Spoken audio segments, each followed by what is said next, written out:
Dans votre vie de développeur web, vous serez sûrement amené à devoir développer ou utiliser un système de comparaison de photos avant-après. Que ce soit pour un cabinet d'architecte, une société de rénovation ou de nettoyage ou encore un salon de coiffure. Bonjour, aujourd'hui nous allons réaliser ceci. Et également ceci. Vous souhaitez apprendre à le faire par vous-même? C'est parti! J'ai créé un fichier HTML qui inclut la police Google Font Poppins, un fichier main.css et un fichier main.js dans lequel on mettra la logique de notre slider. On crée une div container, puis une div slider. Les éléments de notre slider sont slider before pour la photo d'avant, slider separator, slider after pour la photo d'après, et un input slider range de type range pour faire varier les photos avec comme valeur minimale 0 et maximale 100, puis on met 50 en valeur par défaut. Notez que pour ce tutoriel, j'ai nommé mes classes en utilisant la notation Block Element Modifier, BEM. Je vous invite à regarder la vidéo consacrée à ce sujet si vous ne l'avez pas encore vue. Très bien, basculons maintenant sur le fichier main.css. On commence par notre conteneur en lui donnant comme largeur 1024 pixels et une largeur maximale de 100% pour le responsive. Puis on le centre automatiquement avec margin 0 auto. On définit le slider en position relative car nos éléments à l'intérieur seront en position absolue pour superposer les images. On définit la height pour le moment à 400 pixels. Puis margin top et bottom à 24 pixels. Ensuite, sur Slider After, on le met en position absolue avec top 0 et left 0px. On lui définit son z-index à 1, sa largeur et hauteur à 100%, puis on utilise la background image happy que j'ai préparée. On définit la background size en cover et pointer events pour ne pas avoir de conflit pour les éléments de souris tout à l'heure à known.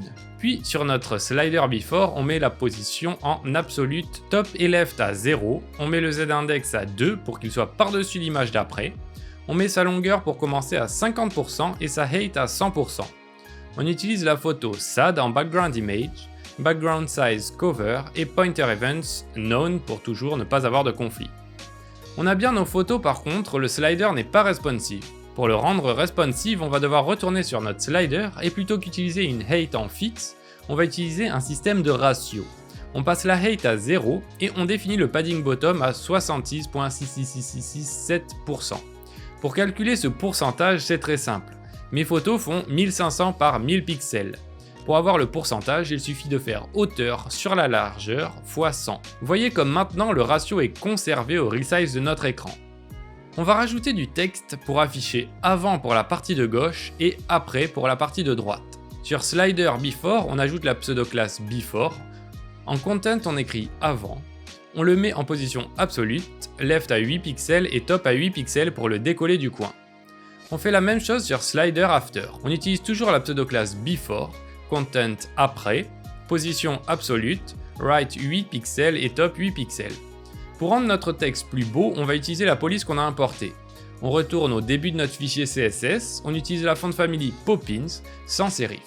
La couleur en blanche, on transforme le texte en majuscule avec Text Transform Uppercase, Font weight à bold pour écrire en gras et une text shadow pour que le texte soit bien visible. On utilise margin 0 pixel pour supprimer le margin de base. Pour bien démarquer notre avant-après, on va rajouter une barre de séparation, slider separator. On la met en position absolute, left à 50%, width 2 pixels, top 0 pixel, bottom 0 pixel. Background RGBA 255 255 255 0.7 pour un blanc un peu transparent. Une box shadow pour lui donner de la hauteur. Cursor EW-resize pour afficher que l'on peut drag notre slider vers la droite et la gauche. Un z-index à 3 pour qu'il soit au-dessus des photos. Et transform de .translatex -50% pour le centrer par rapport à sa propre largeur. Bien, maintenant passons à notre slider range. On le met en position absolue, largeur à 100%, bottom à 0 pour le coller en bas. On lui met un z-index à 3 pour qu'il soit au-dessus de nos deux images. On lui met apparence à known pour annuler le style du navigateur. Un arrière-plan en blanc transparent, outline à known et margin à 0 pixel. Enfin, pour changer l'apparence du curseur, on utilise la pseudo-classe -webkit-slider-sum sur slider range. WebKit apparent known pour supprimer le style du navigateur, largeur à 12 pixels, hauteur à 16 pixels et l'arrière-plan en blanc. Je suis sous Chrome, mais pour supporter Firefox, on fait juste la même chose en remplaçant -WebKit par -Moz. Parfait, passons maintenant à la logique pour déplacer le curseur avant-après. On ouvre le fichier main.js. On déclare une variable sliders et on va récupérer tous les éléments qui ont la classe sliders sur notre page. Puis on utilise slider.forEach function slider. Ça va faire que pour chaque slider trouvé sur la page, notre fonction est appelée et récupère le slider en question en paramètres. On va commencer par récupérer nos éléments de notre slider. Slider range en faisant slider.querySelector slider range, slider before en faisant slider.querySelector slider before, et slider separator en faisant slider.querySelector slider separator. Très bien, maintenant on va rajouter un événement quand notre slider range change avec addEventListener sur l'événement input et la fonction appelée sera updateSliderPosition. Dans updateSliderPosition, on va changer la largeur de notre photo de before avec sliderBefore.style égale width de sliderRange.value pourcentage.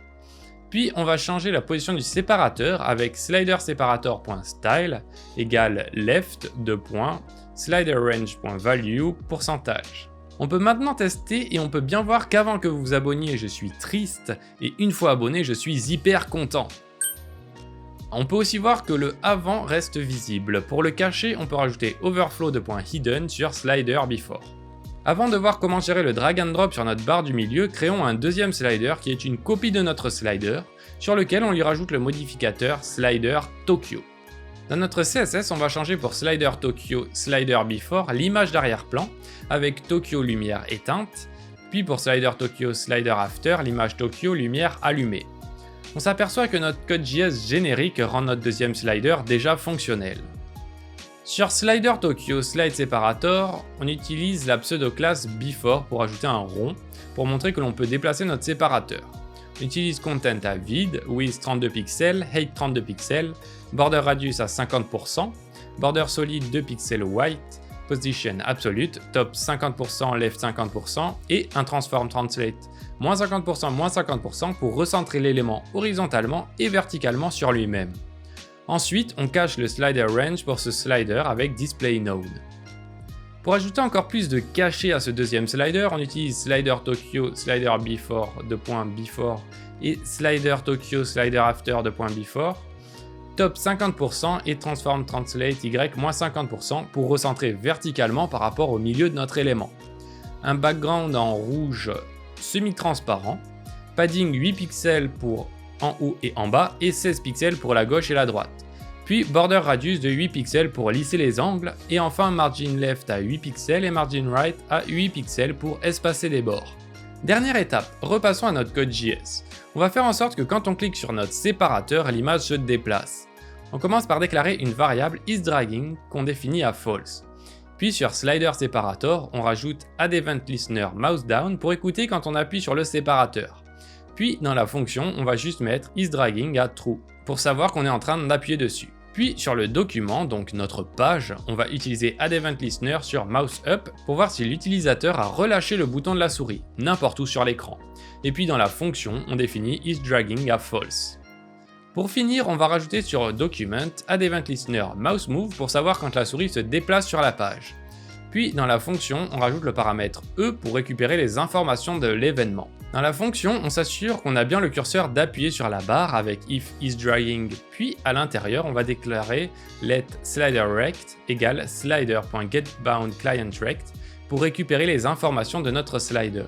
Ensuite, on calcule la nouvelle largeur. On déclare newWidth égale entre parenthèses e.clientX pour la position du curseur de la souris, moins sliderRect.left, fermez la parenthèse sur sliderRect.width x 100. Sur notre slider range, on lui définit sa nouvelle valeur avec .value égale newWidth. Et on appelle notre fonction updateSliderPosition qui repositionne le tout en fonction de la valeur de notre range. Merveilleux, on peut maintenant déplacer notre barre de séparation d'avant-après au clic de la souris. Félicitations, vous êtes désormais capable de réaliser un slider de comparaison avant-après. Comme d'habitude, je vous mets le lien vers le code source dans la description. J'espère que la vidéo vous a plu et je vous invite à me donner vos retours dans les commentaires, à mettre un pouce si la vidéo vous a plu et à vous abonner pour être au courant des prochains tutoriels. Merci beaucoup, à bientôt, ciao.